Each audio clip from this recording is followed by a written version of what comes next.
Very good evening बच्चों। नया chapter के साथ आज नया लेक्चर। ठीक है, lesson 15 strategic implementation and control चालू कर रहे हैं आज अपन नए लेक्चर के साथ। क्या क्या पढ़ना है इस चैप्टर में? तो इस चैप्टर में अपन को बेसिकली पढ़ना है कि जो स्ट्रैटेजी अपन ने पढ़ी है ऊपर, ठीक है, फॉर्मुलेट करी है, उसको अपन को इम्प्लीमेंट कैसे करना है, और इम्प्लीमेंट करने के बाद उसको कंट्रोल कैसे करना है। हमको क्या है, यही पढ़ना है सर इस चैप्टर में। इससे रिलेटेड सारी चीज़ें पढ़ना है हमको। ठीक है, तो सर अब क्या कोई मैट्रिक्स नहीं आएंगे? नहीं, इसमें मैट्रिक्स नहीं आएंगे। इसमें इम्प्लीमेंटेशन में जितनी चीज़ें आएंगी सारी की सारी पढ़नी है। ठीक है, चलो बढ़ते हैं आगे। सबसे पहले स्ट्रैटेजिक इम्प्लीमेंटेशन के कंसेप्ट का मतलब तो पहली लाइन ही अंडरलाइन कर लीजिए। Process through which a strategy is put into action. Strategy are only means to an end, that is accomplishment of organization's objective which have to be activated through implementation. Sir strategy analyse कर ली, formulate कर ली, बना ली और छोड़ दी तो काम हो जाएगा क्या? नहीं। स्ट्रैटेजी जब तक इम्प्लीमेंट नहीं करेंगे तब तक काम नहीं होगा। ठीक है, तो स्ट्रैटेजी बनाने के बाद सेकंड स्टेप होती है to implement the strategy sir. ठीक है, तो यही अपन को पढ़ना है और यही मतलब होता है स्ट्रैटेजिक इम्प्लीमेंटेशन का। ठीक है क्या? फिर the implementation of policies and strategies is concern with the design and management of the system to achieve the best integration of people, structure, process and resources in reaching organisations objective. Implementation में जो चीज़ें काम आती है वो organisation का structure, उसके लोग, जो भी प्रोसेसेस हैं और उसके रिसोर्स, वो काम आते हैं। अच्छी स्ट्रैटेजी, फॉर्मुलेटेड स्ट्रैटेजी अच्छे से इम्प्लीमेंट करोगे तो ऑर्गेनाइजेशन ऑब्जेक्टिव तक अच्छे से पहुंच पाओगे। ठीक है क्या? क्या काम होता है sir? Also consist of securing resources, organising these resources, directing use of these resources. ठीक है सर, रिसोर्सेज फॉर्मुलेट करने के टाइम एनालाइज कर लिए होंगे कि इतने रिसोर्स लगेंगे। अब उन रिसोर्सेज को लगाने का टाइम आ गया, इम्प्लीमेंट करने का टाइम आ गया। ठीक है, तो यही रहता है। अब यहाँ पे आ जाओ। Major task of implementation strategies to create a fit between the company goals and it its other activities. ठीक है, अंडरलाइन करना, दो टाइप के फिट होते हैं। ठीक है, fit between the strategy and functional policy, जो आपकी स्ट्रैटेजी आपने फॉर्मुलेट करी है वो, और फंक्शनल पॉलिसी के बीच में एक ब्रिज क्रिएट करना। फंक्शनल पॉलिसी यानी सर, अरे आपके फंक्शन यार, और HR, ठीक है, फिर परसून आपका मार्केटिंग, प्रोडक्शन, अकाउंट्स, फाइनेंस, वो। ठीक है, fit between the strategy and the organisation structure, process and system. आपके ऑपरेशंस, ऑर्गेनाइजेशन का स्ट्रक्चर और आपकी स्ट्रैटेजी के बीच में ब्रिज क्रिएट करना, ये दोनों काम इम्प्लीमेंटेशन में होते हैं साथ। ठीक है क्या? अब नेक्स्ट पैराग्राफ आप देखोगे, उसमें आपको स्ट्रैटेजी फॉर्मुलेशन किससे लिंक्ड है वो बताएगा। चीज़ पढ़नी है फॉरवर्ड लिंकेज और बैकवर्ड लिंकेज। ठीक है, फॉरवर्ड लिंकेज और बैकवर्ड मार्क कर लीजिएगा। ठीक है, कि दो टाइप के लिंकेज होते हैं स्ट्रैटेजी फॉर्मुलेशन एंड इम्प्लीमेंटेशन के बीच में। वो क्या क्या होते हैं? फॉरवर्ड लिंकेज और एक होता है बैकवर्ड लिंकेज। ठीक है, बैकवर्ड, पहले फॉरवर्ड लिंकेज पढ़ते हैं। किससे कंसर्न होता है sir? Is concern with the influence of formulation on implementation.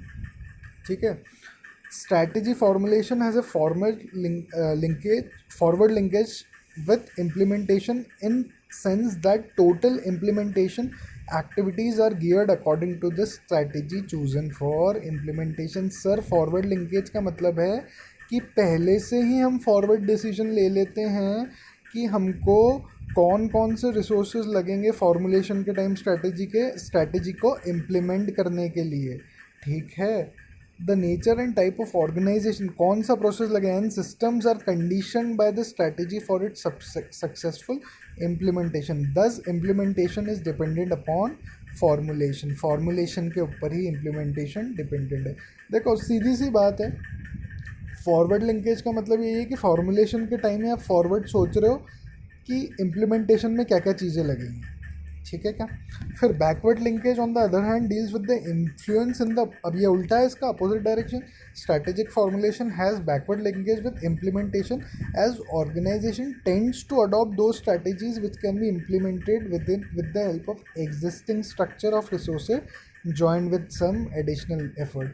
Backward linkage का ये मतलब है कि फॉर्मुलेशन के टाइम उन चीज़ें को, उन रिसोर्सेज को मद्देनज़र रख के चलते रहना जो कि ऑलरेडी आपके ऑर्गेनाइजेशन के पास हैं और क्या कर रहे हैं, आपकी स्ट्रैटेजी को इम्प्लीमेंट करने में मदद कर रहे हैं। जो प्रेजेंट रिसोर्सेज हैं, करंट रिसोर्सेज हैं, जो ऑलरेडी रिसोर्सेज हैं आपकी ऑर्गेनाइजेशन के पास, ठीक है, वो बैकवर्ड लिंकेज में आएंगे। और जो नए रिसोर्सेज आप लाओगे, आगे का सोचोगे स्ट्रैटेजी फॉर्मुलेशन के टाइम, वो फॉरवर्ड लिंकेज में आते हैं। ठीक है, तो ये दो टाइप के लिंकेजेस हो गए स्ट्रैटेजिक इम्प्लीमेंटेशन के। एमसीक्यू के तौर पे आपको याद रखने की ज़रूरत है। ठीक है, स्ट्रैटेजिक इम्प्लीमेंटेशन के सपोर्टिंग फैक्टर्स क्या हैं? एक्शन प्लानिंग, कोई एक्शन तो होना चाहिए साहब। ठीक है, उसके बाद एक्शन प्लानिंग का मतलब आप लोगों को समझ में आ गया? कोई एक्शन प्लान होता है यार, देखो जनरली तुम लोगों को ये टर्म्स आती हैं, ठीक है, तो डिटेल इसका डिस्कशन अपन नहीं करेंगे। क्यों? क्योंकि एमसीक्यू के तौर पे पढ़ रहे हैं अपन। ठीक है, और एक्शन प्लानिंग का मतलब तुमको पता है, एक एक्शन प्लान हर स्ट्रैटेजी में होता है तैयार इम्प्लीमेंटेशन के लिए। यार जब स्ट्रैटेजी, देखो स्ट्रैटेजी इम्प्लीमेंटेशन की पहली स्टेप होती है एक्टिवेशन। एक्टिवेशन के लिए लगता है एक्शन प्लान, तो वही एक्शन प्लान की है बात कर रहा है, टैक्टिक्स और स्टेप्स। ठीक है, फिर ऑर्गेनाइजेशन का स्ट्रक्चर कैसा होगा, आपकी ऑर्गेनाइजेशन कैसी है। ठीक है, स्ट्रक्चर मतलब कौन सी टाइप ऑफ इंडस्ट्री हो आप। ठीक है, आपका वर्कफोर्स कैसे डिवाइडेड है, वो सारी चीज़ें। ह्यूमन रिसोर्स फैक्टर्स, अब देखो वर्कफोर्स की बात कर रहे हैं, मैनेजर कितने सक्सेसफुल तरीके से इम्प्लीमेंट करने की ताकत रखता है आपकी स्ट्रैटेजी को। क्या मैनेजर आपका एफिशिएंट है? क्या वो डायनेमिक नेचर को, ठीक है, ऑर्गेनाइजेशन के कोपअप कर पाएगा, नई स्ट्रैटेजी को कोपअप कर पाएगा, वो सारी की सारी चीज़ें। एबीपी यानी एनुअल बिजनेस प्लान। ठीक है सर, फंड्स तो लगेंगे ना स्ट्रैटेजी बनाने में, तो वो फंड्स कहाँ से लाएंगे हम? ठीक है, तो वो फंड्स एनुअल बिजनेस प्लान में आपको पहले से ही तैयार करके रखने पड़ेंगे आपको स्ट्रैटेजी को मोनेटाइज करने के लिए। ये देखिए यहाँ पे लिखा है, ठीक है, मोनेटाइज देयर स्ट्रैटेजी। किसी भी स्ट्रैटेजी को इम्प्लीमेंट करने के लिए फाइनेंशियल कमिटमेंट की ज़रूरत होती है। ठीक है, जो कि आपको पहले ही प्लानिंग प्रोसेस में डाल देना है। ठीक है, मॉनिटरिंग एंड कंट्रोल। फिर अब ऑब्वियस सी बात है, स्ट्रैटेजी पूरी की पूरी हो जाएगी तो उसके बाद इम्प्लीमेंट हो जाएगी, तो मॉनिटरिंग एंड कंट्रोल के लिए आपके क्या प्लान है। ठीक है, इसमें स्केड्यूल का काम आता है। ठीक है, अगर कोई एक्शन स्टेप आपको चेंज करना है, ठीक है, चेंजिंग द स्ट्रैटेजी और कंट्रोल, अगर कुछ गलत जा रहा है तो developing an effective strategic plan is only half the battle. अब डेवलप करना तो है, लेकिन implemented is the other half. ठीक है, और वो डिफ़िकल्ट हाफ होता है। स्ट्रैटेजी बनाना बहुत ईजी है, लेकिन उसको इम्प्लीमेंट करना, देखो कभी भी ध्यान रखना, स्ट्रैटेजी बनाने के लिए 4 लोग चाहिए टॉप लेवल मैनेजमेंट के, लेकिन इम्प्लीमेंट करने के लिए पूरा ऑर्गेनाइजेशन की ताकत लगती है। ठीक है, तो that is the most difficult part, वही वो समझाने की कोशिश कर रहा है। Monitoring the implementation of strategy plan is justified. इतने ग्राउंड्स हैं, 5 ग्राउंड्स हैं कैसे मॉनिटर करना है, क्यों मॉनिटर करना है, क्या उसके फ़ायदे होंगे। It helps to assure the organisation efforts confirm to the plan. जो एफर्ट डाल रहे हो प्लान के हिसाब से चल रहे हैं। ठीक है, रिज़ल्ट क्वांटिफाई करने में बताता है, मतलब क्या जो रिज़ल्ट आ रहे हैं क्या क्वांटिफाइबल हैं, ऑब्जेक्टिव्स अचीव कर पा रहे हैं। ठीक है, करेक्टिव एक्शन लेने में मदद करता है। ठीक है, कंट्रोल प्रोसेस है, इम्प्रूव परफॉर्मेंस की निशानी है। ठीक है, monitoring provide essential link between return plan and day to day operation of the business. रोज़ मॉनिटर करोगे तो जो फॉर्मुलेट करा है और जो इम्प्लीमेंट करा है उसका डिफरेंस और लिंक अपने आप ही पता चल जाएंगे। ठीक है क्या आपको? चलो बच्चों,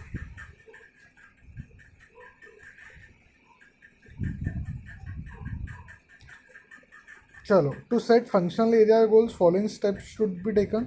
अब फंक्शनल एरिया की बात कर रहे हैं हम। फंक्शनल एरिया वही तुम्हारे कौन सी, HR sir, production, accounting, finance department. For each functional area compare the present functional goals with new enterprise corporate business level goals. Decide what new goal area function variables are needed for each function. Set new goal levels values for each functional areas variable. नए goal decide करो, target पहले से ही set कर लो और फिर उन functional areas में development करो। सर क्या, अरे यार प्रोडक्शन को कैसे इंप्रूव कर सकते हो, फाइनेंस डिपार्टमेंट में क्या चेंज ला सकते हो, ठीक है, HR डिपार्टमेंट में क्या चेंज ला सकते हो, कैसे एम्प्लॉयज़ रिक्रूट कर सकते हो, वो चीज़ें बोल रहे हैं।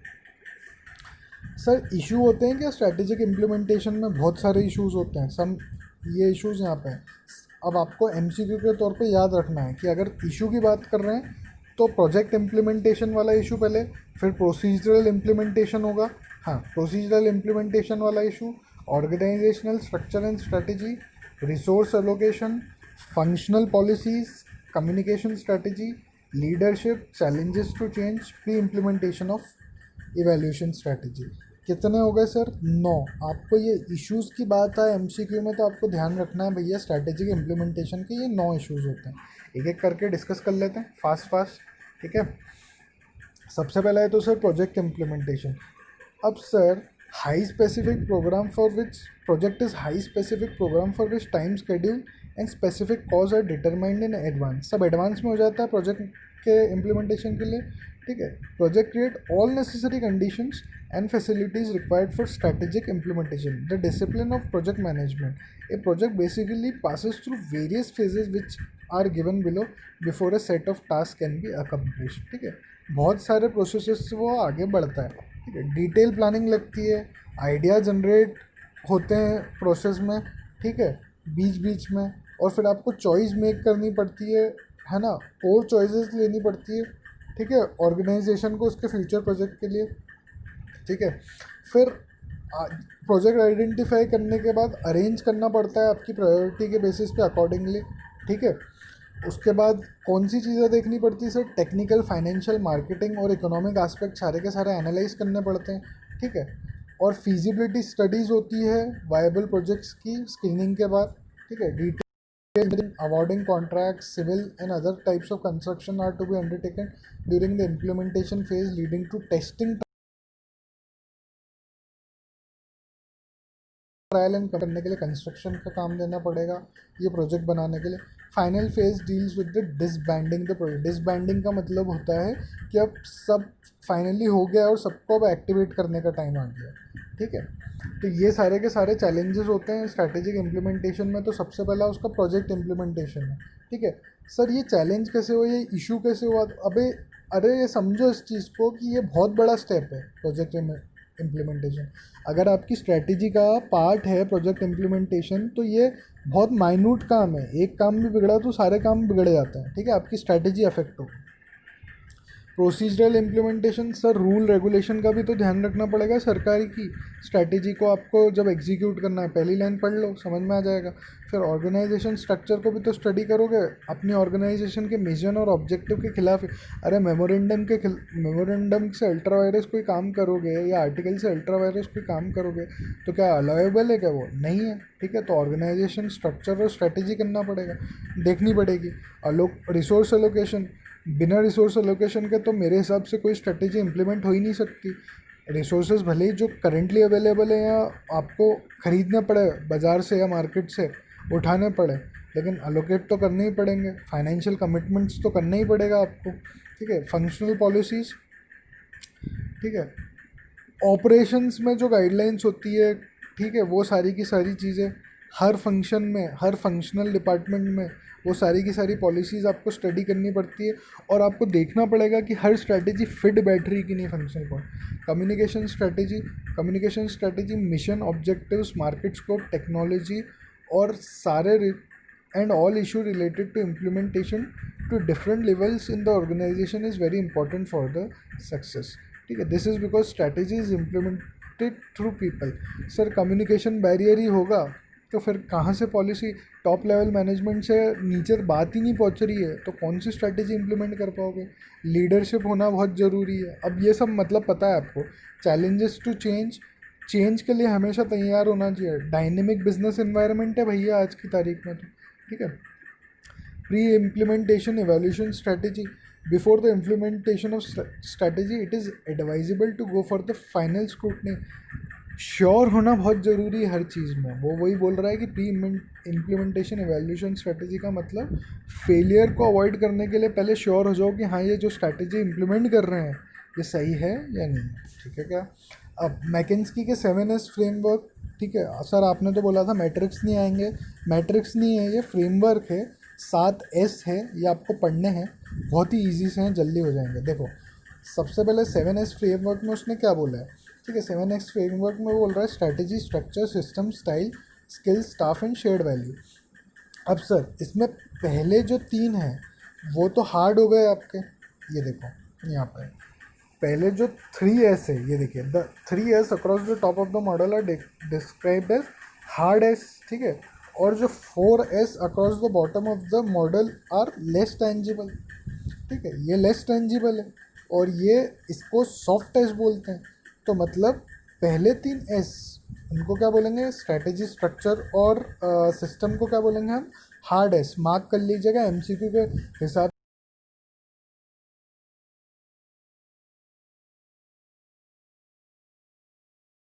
से मैकिन्सी, ठीक है क्या।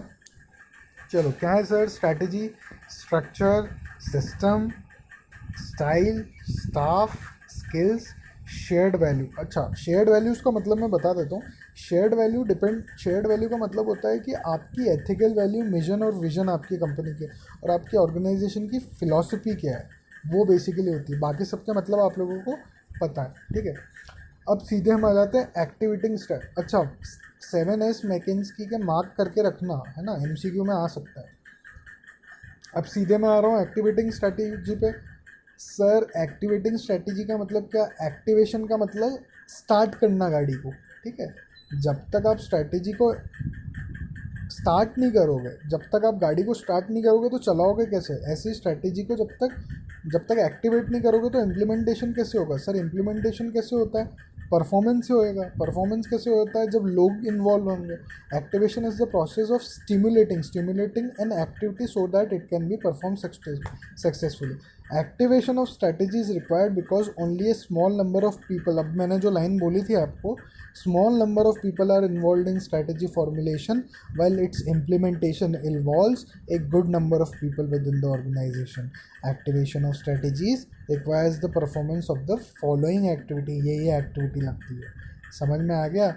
ये बोल रहा है कि भैया आप स्ट्रैटेजी बनाओगे तो आप 4 लोग भी हो सकते हो, लेकिन इम्प्लीमेंटेशन में पूरा ऑर्गेनाइजेशन अपनी जान झोंकता है, ठीक है क्या। तो क्या होता है, इंस्टीट्यूशनलाइजेशन ऑफ स्ट्रैटेजी। भैया ये क्या कीड़ा है, इंस्टीट्यूशनलाइजेशन ऑफ स्ट्रैटेजी का मतलब क्या होता है, strategist role to in the implementation of strategy is institutionalisation.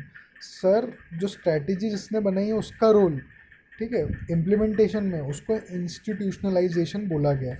A successful implementation of strategy requires that the manager should act as its promoter और डिफेंडर।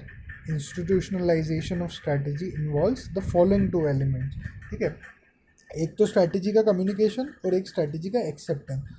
सर आपको कम्युनिकेट करना है किसको, आपके वर्क फोर्स को, कि आपकी ये स्ट्रैटेजी है, आप क्या हो, स्ट्रैटेजिस्ट हो जिसने ये स्ट्रैटेजी बनाई है, ठीक है। इंटरैक्ट करके आपको, ये देखो फॉर्म ऑफ कम्युनिकेशन में भी oral, through interaction among strategist and other person, ठीक है। इंटरैक्ट, कम्युनिकेट करना पड़ेगा आपको तभी एक्टिवेट होगी। और स्ट्रैटेजिक एक्सेप्टेंस, ठीक है।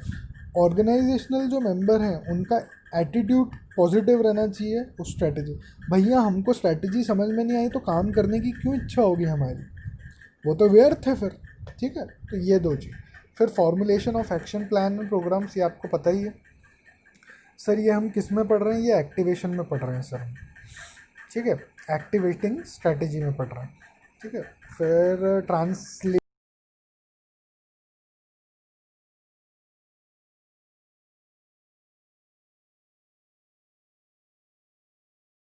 स्पेसिफिक ऑब्जेक्टिव है। जब कंपनी के ऑब्जेक्टिव जो जनरल सेट रहते हैं वो जनरल ऑब्जेक्टिव रहते हैं, मतलब कि हमारी कंपनी ये करेगी वो करेगी, लेकिन जब स्ट्रैटेजी की बात आती है तो ऑब्जेक्टिव स्पेसिफिक हो जाते हैं। तो वही ये बोल रहा है, ठीक है। A specific objective provides focus on activities that may be undertaken to achieve the overall growth of the organisation. Translation of general objective in specific and operative objective must fulfil the following criteria. Tangible होना चाहिए, meaningful होना चाहिए, easily measurable as organisation performance and contribute to the achievement of general objective. Sir ये क्या specific objective के बात कर रहा है, ठीक है। टैंजिबल होना चाहिए, मीनिंगफुल होना चाहिए और मेजरेबल होना चाहिए, मतलब जिससे पता चल पाए कि हाँ हमारी ऑर्गेनाइजेशन परफॉर्मेंस में ग्रोथ आई है, वो बोल रहा है, ठीक है। Resource mobilisation and allocation, very important point. Sir कैसे यार, रिसोर्स मोबिलाइजेशन का मतलब होता है कि जब स्ट्रैटेजी बनाते हो तो रिसोर्स पूरे के पूरे इकट्ठे करते हो, ठीक है, प्लानिंग प्रोसेस में। या इम्प्लीमेंटेशन के पहले तक। लेकिन जब इम्प्लीमेंटेशन की बात आती है तो फिर रिसोर्स अलोकेशन का काम हो जाता है। तो वो यहाँ पे यही बोल रहा है। देखो सेकंड पैराग्राफ देखोगे, process in resource mobilisation process involve procurement of resources which may be required to implement a strategy. Mark कर लीजिएगा ये लाइन, ठीक है।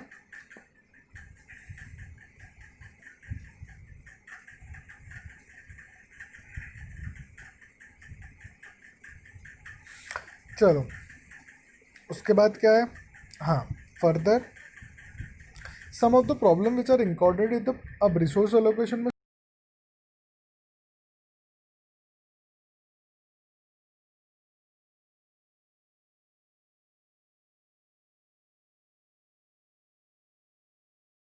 Sir problem at its disposal, ठीक है। Department feels relatively strong other than if it has more resources than other department. Sir एक function है ना ज़्यादा रिसोर्स मांग रहा है, क्या फाइनेंस वाले सर एचआर वाले ज़्यादा रिसोर्स मांग रहे हैं सैलरी बैठने के लिए, ठीक है। क्यों? तो ये सबसे बड़ी दिक्कत है रिसोर्सेज की यार, अब किसको कितना अलोकेट करें। तो यार ये प्लानिंग प्रोसेस में आपको सोच लेना पड़ेगा जब स्ट्रैटेजी आप फॉर्मुलेट करोगे। Commitments of the past, sir अब पुराने कमिटमेंट, नई स्ट्रैटेजी तो लेके आ गए लेकिन पुराने ही बकाया चुकाना है, वो बात कर रहा है, ठीक है। Resistance to changes, dynamic environment है सर, ठीक है, क्या पता कब कुछ हो जाए, ठीक है। तो उसके लिए भी तैयारी करनी है, रिसोर्सेज उसके लिए भी एलोकेट करने पड़ेंगे, ठीक है। वो बोल रहा है ये तीन चीज़। अब स्ट्रक्चरल इम्प्लीमेंटेशन में आ रहे हैं, ठीक है। स्ट्रक्चरल इम्प्लीमेंटेशन का मतलब क्या होता है? Structural implementation involve designing of organisational structure and interlinking various department and units of organisation created as a result of organisation structure, ठीक है। ऑर्गेनाइजेशन स्ट्रक्चर क्या होता है? Is a pattern in which various parts of organisation are inter related and inter connected, ठीक है। Organisation के हर structure, सारे part जहाँ पे इंटर रिलेटेड और इंटर कनेक्टेड होते हैं वो सारे के सारे डिपार्टमेंट, ठीक है। कोई सी भी जैसे वेरियस ग्रुप्स हो गए, डिपार्टमेंट्स हो गए, डिवीजन हो गए, ठीक है, ये डिवाइडेड होते हैं और जहाँ पे इंटर कनेक्टेड होते हैं, ठीक है, वहाँ पे भी इसको स्ट्रैटेजी को इम्प्लीमेंट करना है। इसलिए उसको स्ट्रक्चरल इम्प्लीमेंटेशन बोला गया कि ऑर्गेनाइजेशन के एक एक स्ट्रक्चर में स्ट्रैटेजी इम्प्लीमेंट करें, इसलिए ये पढ़ा रहा है अपन को, ठीक है। चलो, when structuring an organization the management needs to consider such aspect as departmentalisation, आपको पता ही है, लेवल ऑफ अथॉरिटी, अथॉरिटी का लेवल किसको कितनी पावर देनी है, specialisation, supervision, centralisation, centralisation and decentralisation का मतलब होता है कि जहाँ से क्या डिसीजन मेकिंग होती है, ठीक है, जहाँ से पावर फ्लो करता है, ठीक है। Superior to subordinate, subordinate to superior, size of department, grouping of activities, extend, nature of delegation, ठीक है। डेलीगेशन मतलब पावर कितना दे रहा है, उस डेलीगेशन का पावर कितना है, नेचर क्या है, ठीक है। There are two aspects of organisation design, differentiation and integration. ये मैथ्स वाला डिफरेंशिएशन इंटीग्रेशन नहीं है, ठीक है। There should be close relationship between an organisation strategy and structure. Organisation structure is design according to the needs of the strategy, ठीक है। Relationship between, अब sir organisation structure को हमको ऐसे कुछ कनेक्ट या इंटरकनेक्ट करना पड़ेगा कि वो स्ट्रैटेजी इम्प्लीमेंट करने में काम आए, ठीक है। हर डिपार्टमेंट को आपको ऐसे जोड़ना पड़ेगा कि आप कॉमन रिसोर्सेज यूटिलाइज कर सकते हो, ये कर सकते हो, इंटरकनेक्ट करना पड़ेगा स्ट्रैटेजी के इम्प्लीमेंटेशन के लिए, ऑब्वियस सी बात है, ठीक है।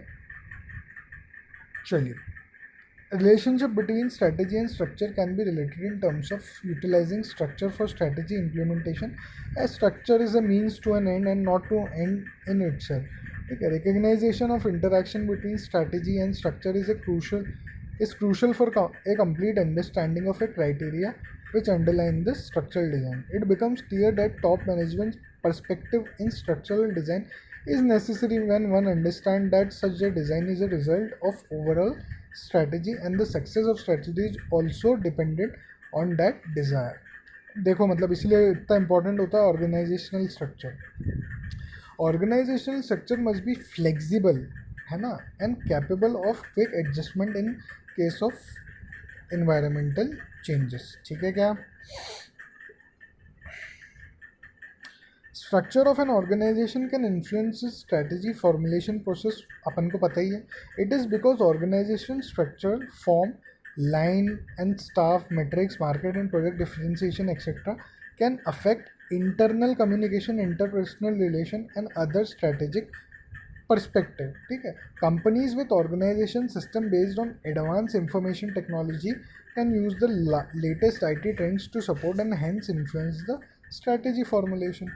ठीक है. सार यही है सर कि ऑर्गेनाइजेशन स्ट्रक्चर स्ट्रैटेजी इम्प्लीमेंटेशन में बहुत ज़रूरी है. ठीक है क्या. और तो बाकी थ्योरेटिकल पार्ट है, एमसीक्यू का कोई काम का नहीं. Forms of organisation structure. ठीक है. अब फॉर्म्स ऑफ ऑर्गेनाइजेशन में पहले फंक्शनल स्ट्रक्चर है. फंक्शनल स्ट्रक्चर आप सबको बात पता है. ये देखो फंक्शनल स्ट्रक्चर जिसकी हम बात करें, फाइनेंस, प्रोडक्शन, पर्सन, मार्केटिंग. अब सर प्रोडक्शन में एक प्लांट इधर है, एक प्लांट उधर है, एक प्लांट इधर है, 3 प्लांट है. पर्सनल में एक ब्रांच देवास में, एक इंदौर में है, एक कहीं और. ठीक है. हर ब्रांच का पर्सनल अलग रहेगा. ठीक है. ऐसा तो है नहीं सर कि अब उज्जैन वाला जबलपुर में एक ब्रांच है तो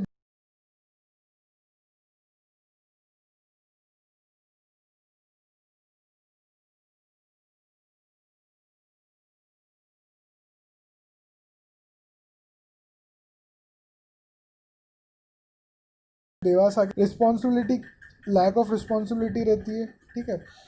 एक्टिविटी बहुत कॉम्प्लेक्स रहती है. ठीक है. Complex and different activity in organisation require, क्योंकि डिसीजन मेकिंग फास्ट रहता है टाइम फैक्टर की वजह से. ठीक है. उसके बाद lack of responsiveness. Functional structure lack responsiveness necessary to cope with new and rapidly changing work requirement. क्योंकि इतना वास्ट रहता है इसलिए आंसरेबल बहुत, answer process, decision making process बहुत स्लो रहता है. Line and staff conflict. ठीक है. 4 पॉइंट्स आपको लिमिटेशंस में याद रखना है. इसकी लिमिटेशन सर एमसीक्यू में ये लिमिटेशन है फंक्शनल स्ट्रक्चर. ठीक है क्या. अब डिविजनल स्ट्रक्चर. डिविजनल स्ट्रक्चर देखो यहाँ पे क्या कर दिया उन्होंने, प्रोडक्शन 1, प्रोडक्शन 2, प्रोडक्शन 3, प्रोडक्शन 4. ठीक है. इसमें क्या कर दिया, ये डिवीज़न बांट दिए आपके. इस प्रोडक्शन का अलग ही फाइनेंस, मार्केटिंग, पर्सनल मार्केटिंग, हर डिवीज़न के अलग अलग आपने क्या कर दिए, फंक्शन बांट दिए. एक प्रोडक्शन डिपार्टमेंट है, उसका फाइनेंस, मैन्युफैक्चरिंग, पर्सनल डिपार्टमेंट. ठीक है. ये बोल रहा है. ठीक है. बेसिस ऑफ डिविजनलाइजेशन देखना. ठीक है. क्या है उसमें, there are different bases on which the various division in an organization can be created. The two traditional bases are product and territory. ठीक है. जो आपकी लाइन ऑफ प्रोडक्ट है उसके हिसाब से डिवाइड कर दो, या जो आपकी टेरिटरी है, जो आपका प्रोडक्शन प्लांट जहाँ पे सिचुएटेड है उस हिसाब से बांट दो, डिवीजन कर दो साहब. Later many organisation have move from this basis to strategic business, SBU. ठीक है. In product divisionalisation each major product और product line is organised as a separate unit. ठीक है. हर प्रोडक्ट की लाइन को सेपरेट यूनिट ही बना दिया और उसमें डिपार्टमेंट, उसमें क्या कर दिया, फंक्शनल डिपार्टमेंट डाल दिए इन लोगों ने. देखो ये पढ़ो, the product requires different functions in terms of production, marketing, finance. यही है आपकी डिविजनल स्ट्रक्चर. ठीक है. ये पूरा चार्ट समझ लोगे तो समझ जाओगे. अरे फॉर एग्जांपल मेरे प्लांट्स हैं, कहाँ हैं सर मेरे प्लांट्स. सर मुंबई बहुत बड़ी जगह है, मुंबई में 4 जगह मेरे प्लांट्स हैं. तो सर मैं एक हेड ऑफिस तो रख रहा हूँ, लेकिन एक ही हेड ऑफिस में चारों प्लांट के फाइनेंस, मैन्युफैक्चरिंग, पर्सनल मार्केटिंग नहीं रखते हुए चारों प्रोडक्शन प्लांट्स के अलग अलग रख रहा हूँ सर. तो हो सकता है कि सर ऐसा पॉसिबल, बिल्कुल हो सकता है. डिविजनल स्ट्रक्चर में यही बोला गया. ठीक है. अब एडवांटेजेस क्या होते हैं सर, स्ट्रिक्ट फाइनेंशियल कंट्रोल, क्योंकि अलोकेटेड है एक एक प्रोडक्शन को,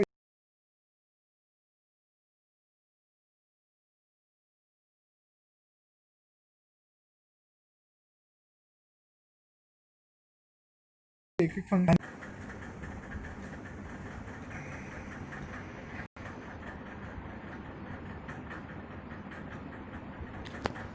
चलो वो लेक्चर क्या है कि पॉज हो गया था और मैं पढ़ाते जा रहा था, मुझे पता नहीं था पॉज हो गया था. तो अभी मैंने देखा है, तो अभी मैं वापस से प्ले कर रहा हूँ. तो जहाँ से भी अपना छूटा है 29 मिनट पे, डिविजनल स्ट्रक्चर शायद हम लोग देख चुके थे. मैट्रिक्स मैंने पढ़ा दिया था, मेरे को पता नहीं था पॉज हो चुका है, वापस से पढ़ा देता हूँ. मैट्रिक्स स्ट्रक्चर में क्या रहता है. ठीक है. आपको 2 लोगों को रिपोर्ट करना पड़ता है. 2 डिपार्टमेंट होते हैं, एक तो प्रोजेक्ट मैनेजमेंट और एक फंक्शनल डिपार्टमेंट रहता है. तो मतलब हर प्रोजेक्ट के लिए एक फंक्शनल डिपार्टमेंट रहता है, एक प्रोजेक्ट डिपार्टमेंट रहता है। तो आपको दो लोगों को रिपोर्ट करना पड़ता है, एक प्रोजेक्ट मैनेजमेंट वाले को और एक मार्केटिंग वाले को, ठीक है क्या? तो आपको ये याद रहना चाहिए, ठीक है। अब आपको यहाँ पे एक